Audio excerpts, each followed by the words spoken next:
ఓడిపోయిన తర్వాత నేను మటుకు వెళ్ళిపోలా.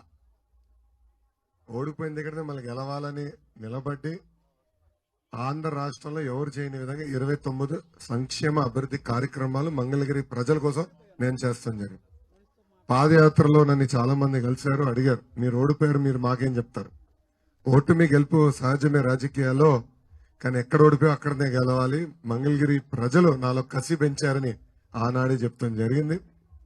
మీరందరూ ఆలోచించండి అమ్మా, ప్రతిపక్షంలో ఉన్నప్పుడే మనం అంత మంచి పనులు చేసామంటే ఇంకా రేపు అధికారంలోకి వచ్చిన తర్వాత ఇంకా మంగళగిరి రూపురేఖలు ఎలా మారబోతున్నా ఆలోచించవలసిందిగా మిమ్మల్ని అందరూ కోరుతున్నా.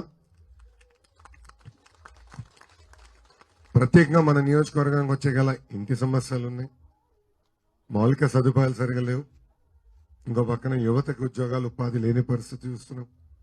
తరతరాలుగా అంటే దశాబ్దాలుగా మన కొండ పొరమ్మక్కు కానీ వాగు కానివ్వండి, దాని తర్వాత ఫారెస్ట్ భూముల్లో కానివ్వండి, అన్నిట్లో మనం ఉంటూనే జరుగుతుంది. అది గతంలో ఎమ్మెల్యే గారు రెగ్యులరైజ్ చేస్తానని హామీ ఇచ్చి మాట తప్పారు, అది అందరు తెలిసిన విషయమే. మొదటి 5 సంవత్సరాలంటే ఆయన అధికార పార్టీలో లేడు కనుక ఏదంటే చెప్పేశాడు. 5 సంవత్సరాలు అధికారంలోకి వచ్చిన తర్వాత కూడా ఆయన ఎక్కడ ఒక్కటిగానే ఒకటి రెగ్యులరైజ్ చేయలేదు. అంటే మంచి పని చేయాలంటే ముందర మనసులో ఉండాలి, అది ఆయనకి లేదు. నేను పోయిన దాదాపు ఒక 11 నెలలు రాష్ట్రం అంతా పాదయాత్ర చేశా. బాబు గారు అరెస్ట్ అప్పుడు రాజమండ్రి, ఢిల్లీలో కూడా తిరుగుతాం జరిగింది.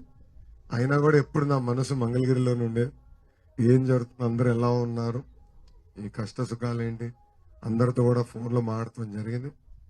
తప్పనిసరిగా మీరు ఏదైతే నమ్మకం నా పైన పెట్టుకున్నారో అది నిలబెట్టుకునే బాధ్యత నేను తీసుకుంటానని సభాముఖం తెలుపుకుంటూ ఈ రోజు తెలుగుదేశం పార్టీలో చేరేదానికి వచ్చిన మీ అందరికీ మనస్ఫూర్తిగా ఆహ్వానం పలుకుతూ నాదొకటే, ఎవరు బూత్ వాళ్ళు మెజారిటీ చూపించాలి, ఎవడు సత్తా ఏంటో వాళ్ళు నిరూపించుకోవాలి, వాళ్ళకి పెద్దపీట వేసే బాధ్యత నేను తీసుకుంటా.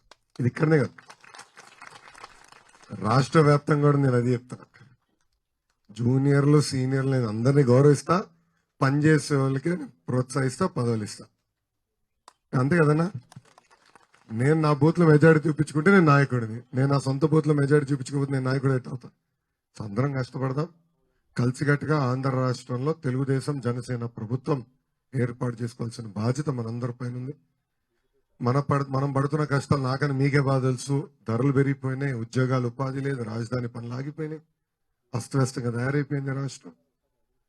ఒక చేతితో 10 రూపాయలు ఎత్తే ఇంకో చేతిలో 100 రూపాయలు లాక్కుంటున్నాడు ఈ ముఖ్యమంత్రి. మద్యం ధరలు పెంచాడు, కరెంట్ ఛార్జీలు పెంచాడు, ఇంటి పన్ను, చెత్త పన్ను, ఇంకా కుక్క పైన కూడా పన్నేస్తాడు రేపు మాకు, లేదంటే పీల్చే గాలిపైన పన్నేస్తాడు.